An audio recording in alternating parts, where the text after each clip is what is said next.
que o Bitcoin conserta? O que o Bitcoin conserta?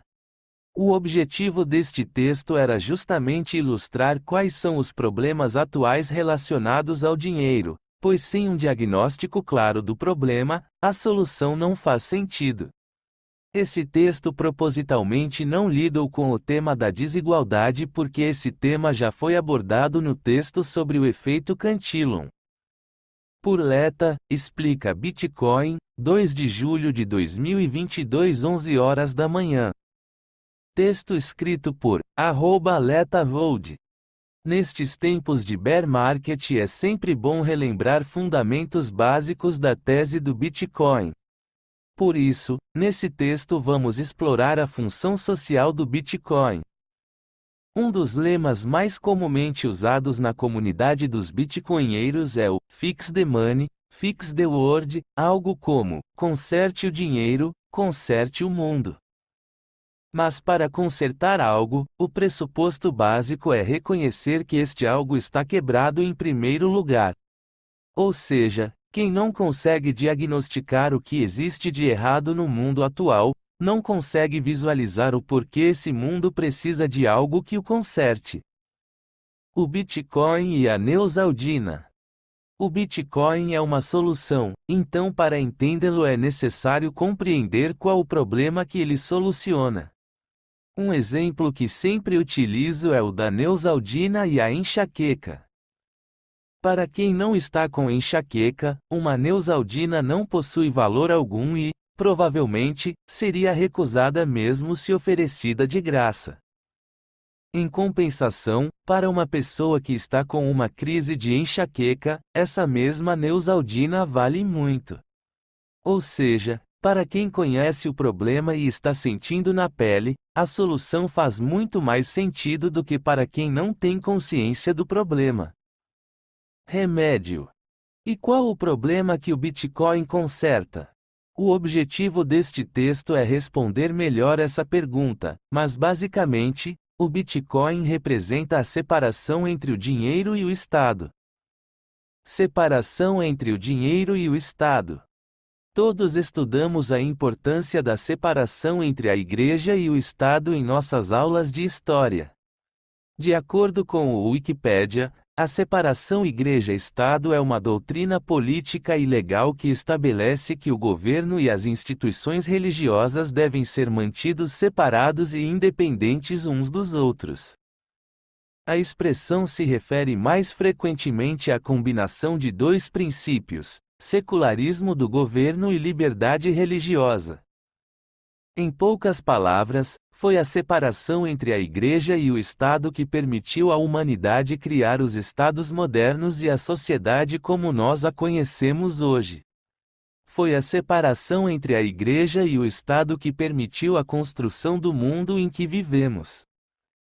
Antes, a religião era controlada por poucos e utilizada como ferramenta de poder e controle sobre os indivíduos, e pessoas podiam ser punidas por não concordar com estes dogmas e possuir uma visão de mundo diferente, estes denominados hereges. Um exemplo de punição utilizada por religiosos e pela Igreja para defender seus dogmas. Um exemplo de punição utilizada por religiosos e pela Igreja para defender seus dogmas. Nosso mundo foi construído graças à negação dessa posição de autoridade da religião. Foi a possibilidade de geração de um tipo de conhecimento baseado em evidências e lógica, o chamado método científico, fruto da revolução científica, e não em dogmas impostos por doutrinas religiosas que fez a humanidade avançar. Você consegue imaginar viver em um mundo sem antibióticos, onde qualquer infecção pode ser fatal? Sem geladeira, onde a conservação de alimentos não é possível com a mesma eficiência? Até existem outras formas de preservação de alimento como a desidratação, a fermentação e o enlatamento, que permitem a conservação de alimentos sem utilização de eletricidade. Você consegue se imaginar sem motores a combustão, peça fundamental para a Revolução Industrial e sem substituto até os dias de hoje? Qualquer um desses avanços seria considerado bruxaria para um indivíduo da Idade Média. E sem essa separação, nada disso teria sido possível. Da mesma forma, vivemos em um mundo que antecede a separação entre o dinheiro e o Estado. Para entender o tamanho das implicações disso, o primeiro passo é se perguntar: o que é dinheiro? Este é um tema profundamente explorado pelos bitcoinheiros, mas aqui vamos nos ater à definição simples de que o dinheiro é a tecnologia inventada pela humanidade que permite a transferência de trabalho e energia através do tempo. O dinheiro na mão do Estado. Mas, quais são os problemas do dinheiro estar na mão do Estado? Ou, em outras palavras, qual o problema da nossa tecnologia de comunicação de valor entre indivíduos poder ser controlada por uma entidade centralizada e com interesses próprios? Você deve se lembrar de quando era criança e seus pais te alertavam que o dinheiro não cai do céu, ou ainda que dinheiro não nasce em árvore. O que eles queriam dizer é que o dinheiro possui lastro na realidade, por isso ele tem valor. Hoje em dia, dinheiro nasce sim em árvore. Mas os seus pais estavam enganados. Atualmente, pode-se dizer que o dinheiro não possui nenhum lastro real e efetivamente nasce em árvore. Ou seja, a tecnologia de comunicação de valor entre indivíduos está sendo manipulada em benefício de uma pequena elite que possui acesso às impressoras de dinheiro. Atualmente, todos os governos do mundo imprimem seu próprio dinheiro ao bel prazer, sem respeitar qualquer tipo de reservas em bens físicos. Existem pessoas que acreditam que o governo é belo e moral e que, diferentemente do que acontece para indivíduos, o governo imprimir dinheiro não acarreta em problemas. A história prova que este ponto de vista está errado.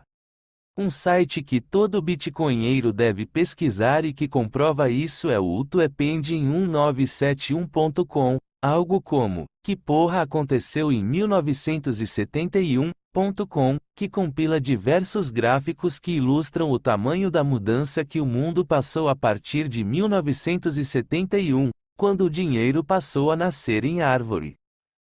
Este é o ano em que o presidente Richard Nixon rompe o lastro ouro, dólar, e com isso desassocia o mundo real do dólar. Isso fez com que a moeda americana virasse uma moeda fiat, ou seja, uma moeda que só tem valor por decreto e não pelo seu lastro. Os três gráficos abaixo são do site utoepending1971.com e ilustram bem o tamanho das mudanças associadas à era Fiat. A produtividade real aumentou significativamente mais que a remuneração, que permaneceu praticamente estável desde a década de 1970. A produtividade real aumentou significativamente mais que a remuneração, que permaneceu praticamente estável desde a década de 1970. A inflação passou a ser um fenômeno mais comum e recorrente, o que é comprovado pela ocorrência do termo ajustado pela inflação no Google Books. A inflação passou a ser um fenômeno mais comum e recorrente, o que é comprovado pela ocorrência do termo ajustado pela inflação no Google Books. O processo de colapso de moedas nacionais se tornou algo comum após 1971.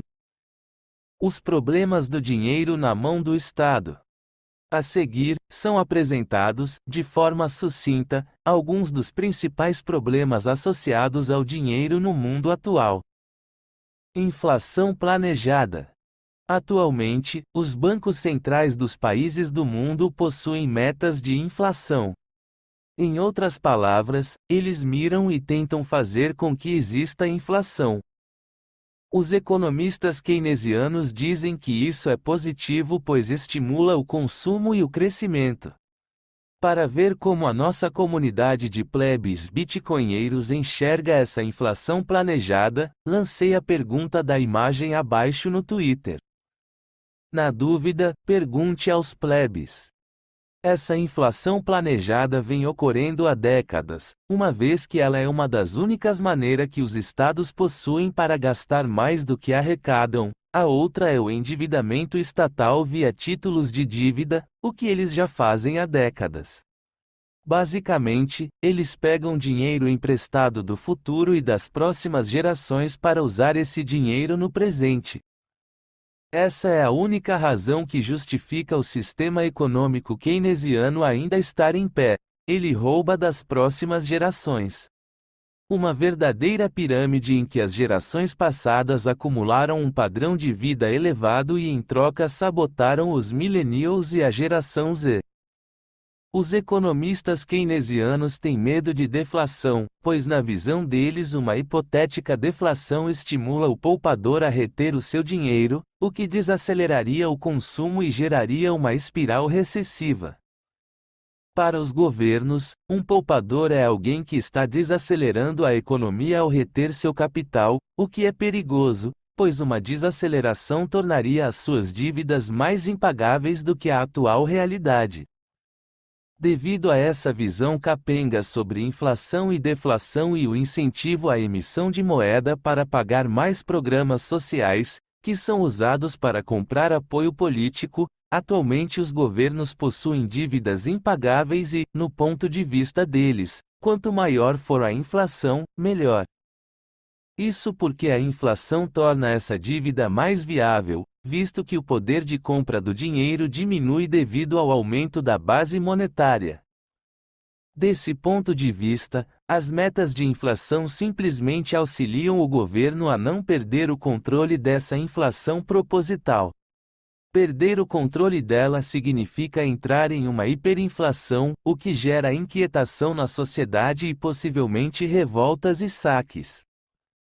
A hiperinflação, a partir de um certo ponto, causa um fenômeno de repúdio à moeda nacional, onde as pessoas começam a se recusar a transacionar naquela moeda, culminando na perda de função de unidade de conta, como pode ser observado na Venezuela e Argentina. Então, no ponto de vista dos governos, o ideal é manter a inflação o mais alta possível sem que haja convulsão popular. Ou seja, os poupadores e os governos estão inerentemente em campos opostos. Os poupadores são beneficiários da deflação, pois isso aumenta o seu poder de compra no futuro, já os governos se beneficiam da inflação, pois ela faz com que o poder de compra do dinheiro no futuro seja menor, tornando suas dívidas viáveis. Em outras palavras, os incentivos do governo e dos poupadores são diametralmente opostos. Mas o que isso significa? De uma maneira bem simplificada, as economias de todos os poupadores perdem seu poder de compra. Ou seja, quando o governo estabelece metas de inflação, na realidade ele está estabelecendo metas de roubo do tempo dos poupadores. Em poucas palavras, o governo está roubando o nosso tempo de vida. Isso porque, quando um indivíduo se dedica a trabalhar e a economizar dinheiro, ele está convertendo o seu trabalho em uma reserva de valor para o longo prazo chamada dinheiro. Quando o governo ativamente possui metas para diluir o poder de compra dessa reserva de valor, efetivamente ele está roubando o tempo que este indivíduo se dedicou para acumulá-la. Então, quando você ler sobre meta de inflação, saiba que isso quer dizer roubo do poder de compra do fruto do seu trabalho. Um exemplo de como os governos fazem para enganar a população. A inflação ajuda a economia, e não, a inflação dilui o poder de compra dos indivíduos.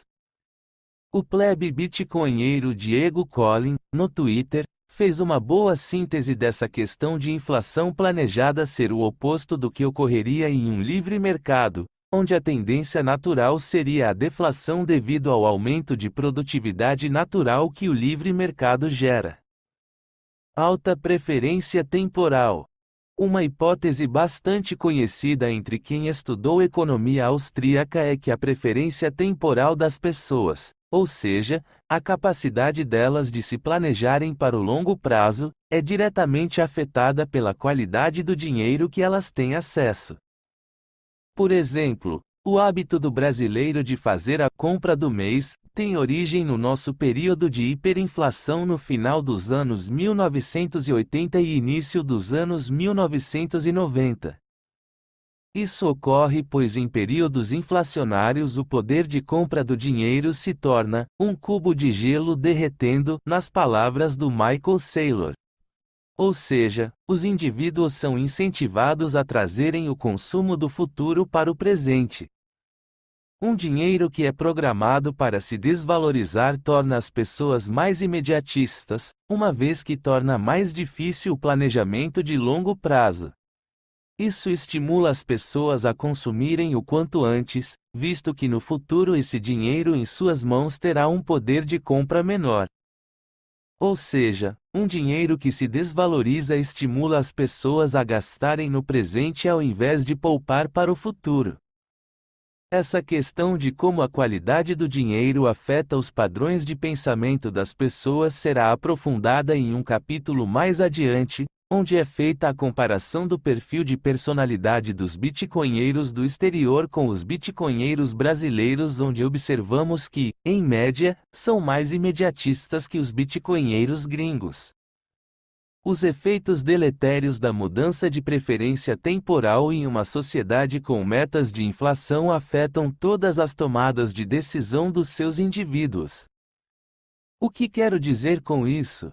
Que em uma sociedade que incentiva a gratificação instantânea e não escolhas que foquem o longo prazo, todas as escolhas serão baseadas nessa lógica. Então, as escolhas alimentares, por exemplo, não levarão em conta os efeitos deletérios do açúcar e dos óleos vegetais na saúde, mas no prazer imediato que uma batata frita e um refrigerante podem proporcionar. Amo muito tudo isso? Em outras palavras, estamos sacrificando o longo prazo pelo curto prazo.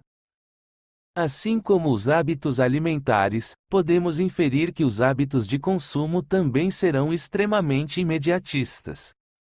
Não é coincidência que na sociedade atual existe o conceito de fast fashion, onde o foco são produtos fabricados para consumidos e descartados rapidamente. Sociedade Fiat. Essa mudança nos nossos padrões de consumo ocorre em todos os ramos da atividade humana. Uma consequência direta do dinheiro ter cada vez menos poder de compra é que precisamos trabalhar cada vez mais para atingir os mesmos objetivos. Por isso, hoje em dia é muito mais difícil para um millennial sonhar em comprar sua própria casa do que era no passado. E isso não é uma teoria da conspiração ou um discurso de uma geração acomodada, é fato observado nos dados. Ou, como o Michael Saylor diz, citando Hayek, o caminho da servidão consiste em você trabalhar cada vez mais para ganhar um dinheiro que vale cada vez menos. Riqueza intergeracional. Com cada vez menos tempo para qualquer coisa que não seja trabalho, uma vez que os frutos deste trabalho são cada vez menores e sendo constantemente erodidos propositalmente, a alimentação piora e comemos mais comida congelada e pedimos mais delivery ao invés de cozinhar. Com menos tempo, nosso prazer passa a ser assistir uma série no Netflix ou comprar alguma tralha na Amazon ou no Shopping, e não passear no parque ou fazer uma atividade física gratuita por 2 horas no parque. Numa sociedade com cada vez menos tempo, o lazer precisa ser consumido em alta intensidade. Isso é a essência da sociedade Fiat atual, um mundo em que ninguém tem tempo para si. Mas poucos percebem a razão desta falta de tempo. Ele está sendo roubado pelos governos, quando estes desvalorizam o poder de compra do dinheiro. A sociedade Fiat também pode ser sintetizada nas palavras do personagem Tyler Durden de Clube da Luta. Trabalhamos em empregos que odiamos, para comprar porcarias que não precisamos, com dinheiro que não temos, para impressionar pessoas que não gostamos. Essa necessidade de impressionar o outro vem de uma falta de tempo para buscar o autoconhecimento. Na sociedade Fiat, a falta de tempo e a quantidade de ruído gera indivíduos não pensantes, conhecidos como NPCs, Non-Player Character, ou personagem não jogável, na comunidade bitcoinheira do Twitter. Quem não tem tempo para respirar fundo e pensar, não tem tempo para fugir da sociedade Fiat e buscar entender as coisas por conta própria. 2 memes sobre os NPCs que circulam na internet com a frase "Eu apoio o ponto de vista atual", fazendo referência às pessoas que têm a opinião facilmente moldável pela mídia e redes sociais. Poderia ser "Eu apoio a causa atual também". 2 memes sobre os NPCs que circulam na internet com a frase "Eu apoio o ponto de vista atual", fazendo referência às pessoas que têm a opinião facilmente moldável pela mídia e redes sociais. Poderia ser "Eu apoio a causa atual também". Dinheiro censurável. O dinheiro fiat é um dinheiro censurável por definição, uma vez que o seu controle é dos governos, que possuem o poder de definir se determinada moeda fiduciária ainda é válida ou não. No Brasil, todo o dinheiro poupado pela população já foi confiscado. Isso aconteceu em março de 1990, quando o então presidente Fernando Collor decretou o confisco das poupanças como medida para combater a inflação galopante que afetava o país. Nessa época, a poupança era a principal forma de investimento da grande maioria dos brasileiros que tinham algum dinheiro guardado, então, na prática, o Estado se apropriou do fruto do trabalho da maioria dos brasileiros. Confiscos de bens monetários são recorrentes na história, então, para não me estender muito, vou citar só um exemplo clássico e outro contemporâneo de como, quando necessário, mesmo os governos dos países ditos mais civilizados também não respeitam a propriedade privada dos seus cidadãos. Estados Unidos, 1933. Todo o ouro dos cidadãos foi confiscado em 1933 em consequência da crise de 1929. Isso aconteceu quando a Ordem Executiva 6.102 é assinada em 5 de abril de 1933 pelo presidente do ZEUA, Franklin D. Roosevelt, proibindo o acúmulo de moedas de ouro, barras de ouro e certificados de ouro dentro dos Estados Unidos continentais. Canadá, 2022. O mesmo aconteceu recentemente nos protestos dos caminhoneiros canadenses, onde o governo do Canadá decretou o congelamento dos fundos do financiamento coletivo dos protestos. Além disso, indivíduos também foram perseguidos e tiveram suas contas congeladas, efetivamente perdendo acesso ao seu próprio dinheiro do dia para a noite por ter opiniões diferentes das que os políticos no poder possuem, graças à decisão de algum burocrata e alguns apertos de botão. Exemplos não faltam e o fato é que enquanto o dinheiro continuar censurável, indivíduos ainda sofrerão as consequências das barbeiragens econômicas dos estados e terão o seu dinheiro confiscado por estes mesmos estados em tentativas de autossalvação. Mesmo o ouro é facilmente identificável e por conta disso o seu transporte é de alto risco. Fugir de uma situação de crise ou de um regime tirânico levando ouro simplesmente não é uma opção plausível. Não é viável esconder o patrimônio familiar acumulado numa maleta ou em outros lugares ao tentar cruzar as fronteiras e fugir dessas situações. Nos dias de hoje, o dinheiro fiat está, em sua maioria, sob controle dos estados e essa tendência só tende a piorar, uma vez que a digitalização do mundo é um processo que segue e seguirá ocorrendo.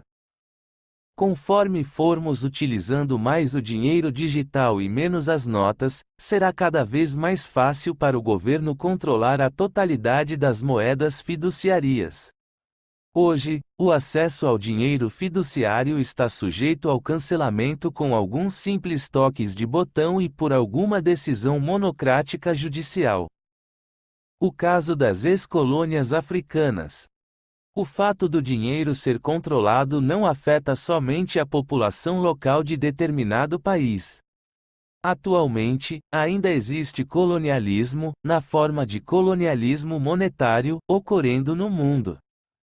Um exemplo é o caso da França e a utilização do franco CFA, Community for Africa, ou Comunidade para a África, em português, como forma de controle e poder sobre um vasto território africano. Cerca de metade da população da República Centro-Africana precisa de ajuda humanitária. Atualmente, 16 ex-colônias francesas na África possuem como moeda o franco CFA. Somadas, essas nações possuem uma população de cerca de 185 milhões de pessoas e ocupam uma área de cerca de 80% do tamanho da Índia.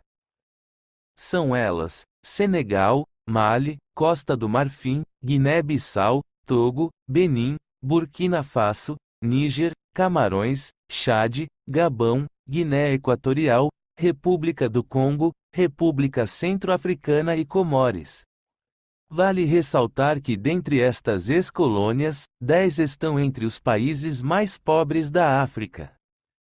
O modelo de controle via dominação monetária foi inventado pelos nazistas, quando eles assumiram o controle das colônias francesas durante a Segunda Guerra Mundial.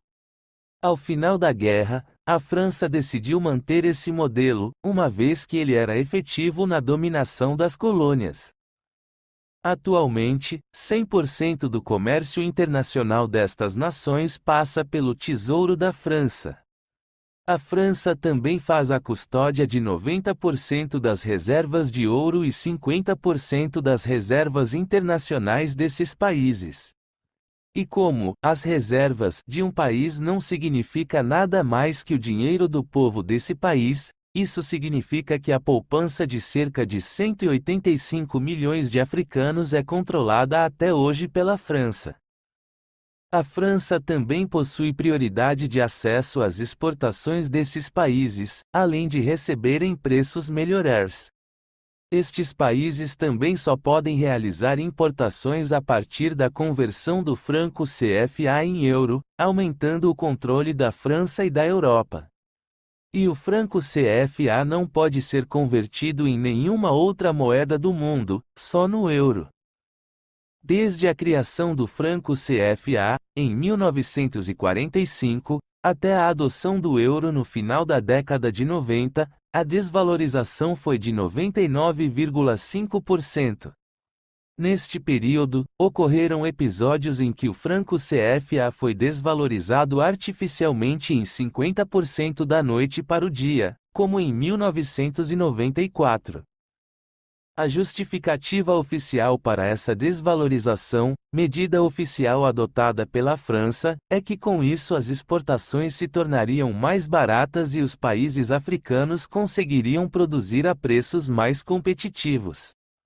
Um ponto de vista mais cético mostra que quem pôde comprar estes produtos a preços mais competitivos, baratos, foi a própria França. Detalhe: a França pode imprimir o franco CFA virtualmente de graça, o que significa dizer que eles possuem acesso a tudo que esses países produzem a um custo zero. Esquema que lembra muito a descrição do início de empobrecimento da África graças às miçangas de vidro no texto Mestres e Escravos do Dinheiro, do Robert Breedlove, processo que facilitou significativamente toda a questão da escravidão e do comércio do Atlântico nos séculos seguintes. Desbancarizados. Apesar de todas as críticas que são dirigidas constantemente aos bancos, os serviços bancários também apresentam vantagens óbvias, como não ter que esconder dinheiro pela casa e com isso se tornar um ótimo alvo para roubos e furtos ou conectar-se com a rede financeira global e realizar pagamentos em tempo real.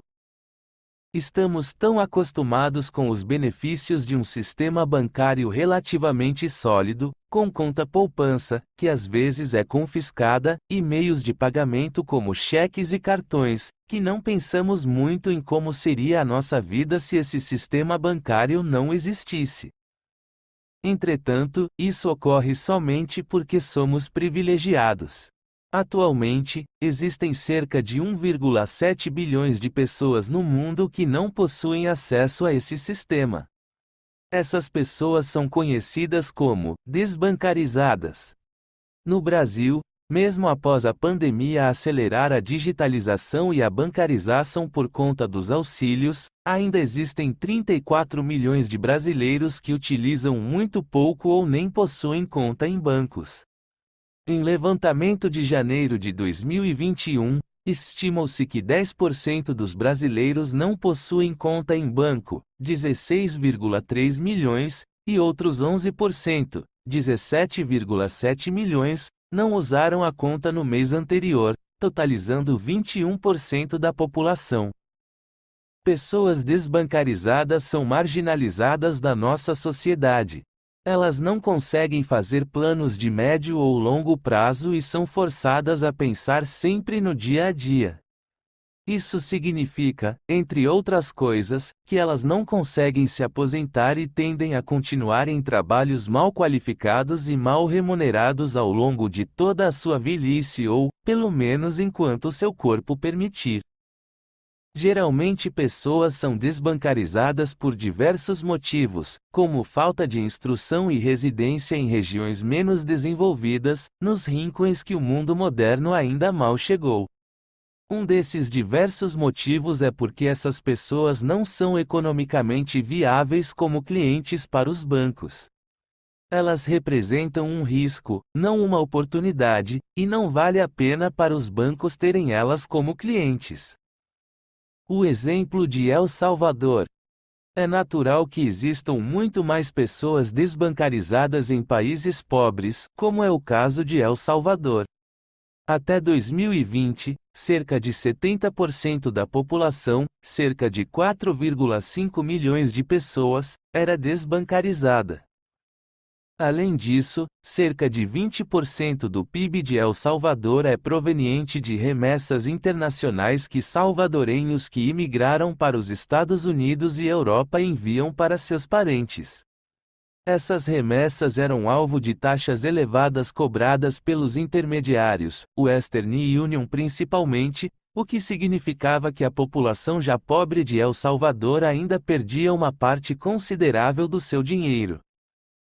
Levando estes dois fatores em conta, El Salvador se tornou o primeiro país do mundo a adotar o Bitcoin como moeda legal. Com isso, os intermediários são cortados e hoje salvadorenhos que moram no exterior podem mandar dinheiro sem custos para seus familiares. Isso já era possível antes, mas a adoção como moeda legal incentivou a população a aprender mais sobre o Bitcoin. Mas o principal dessa adoção de El Salvador é a bancarização dos desbancarizados.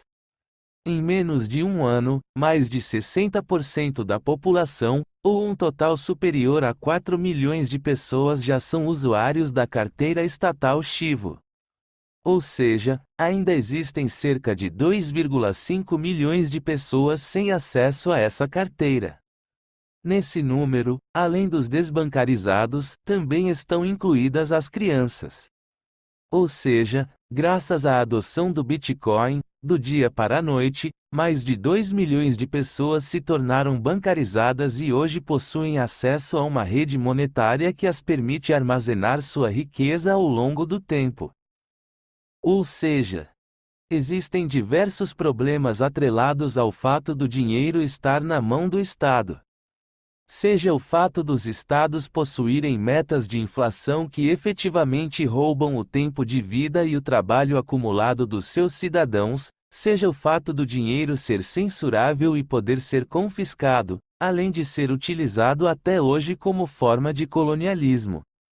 Existem também cerca de 1,7 bilhões de pessoas que nem possuem acesso ao sistema bancário e com isso não conseguem armazenar o fruto do seu trabalho para o longo prazo. Também existem as consequências de segunda ordem que essas questões relacionadas ao dinheiro geram, como uma sociedade fiat baseada numa alta preferência temporal onde ninguém tem tempo e a alimentação e os cuidados com a saúde são menosprezados em detrimento de gratificações imediatas.